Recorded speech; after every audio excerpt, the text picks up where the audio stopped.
So mga farmers, dito kami ngayon. Nagdala kami ng pagpupunlaan na naman. Permitas. Ngayon wala kaming tubig. Merong ilog dyan oh, maliit. Pero walang pag-inuman to. Gagawa tayo ng pag-inuman. Walang baso. Kunin lang natin yung parapa ng saging. Technology! Ayan ang technology. So, tingnan nyo mga farmers, bibigyan namin kayo ng Tip. tip. Para kuhan pag gantong Ito mga Kakainong farmers, kaya. malinis to, bukal to. Diyan lang yun oh. Diyan lang, walang chemical. natural water yan mga ka-farmers. Oh. Ganyan lang mga farmers oh. Ayan o. Oh, di ba? Technology! Technology. Mas masarap pa to mga farmers sa sa mga refilling station. Ayun. Natural water. Ganito lang buhay dito sa probinsya mga ka-farmers. Magpupunta kami ngayon ng Sili. sili. Ayan. Yung mapahang ah. Siling mapahang. Yung kayang ipaglaban. Ganito lang mga farmers. Linis oh. Inom na si Buddy. Oh. Ayan. Harap naman yan ka-farmers. Lasang tubig. Oh, yan oh. May mga mais pa dyan oh, mga farmers oh.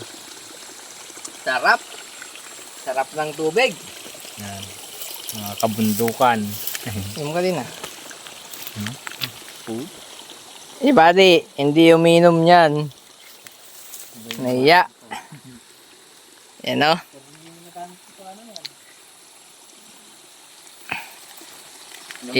Iinom din siya mga farmers oh. Nahiya lang kanina. Nahiya lang kanina sa inyo mga farmers. Yan. Ang mga tubig na kwan.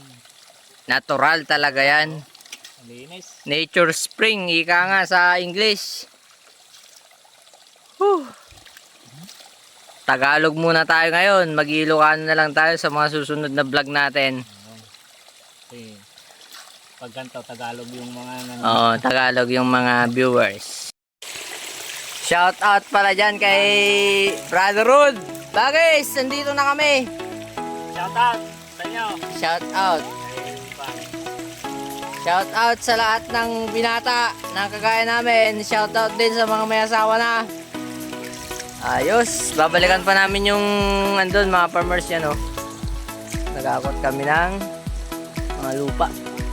Lalagyan ng mga buto ng sili. Yan na mga farmers. Ito yung kasamahan ng buwate namin. Binubuhat namin dun sa malayo. Doon sa bundok. Yung mga pang Dadan pa kami dyan sa ilog, sa papayahan.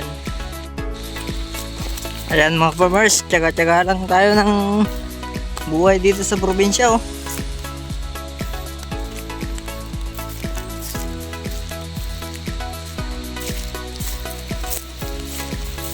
Kailangan natin magtanim para may maanay.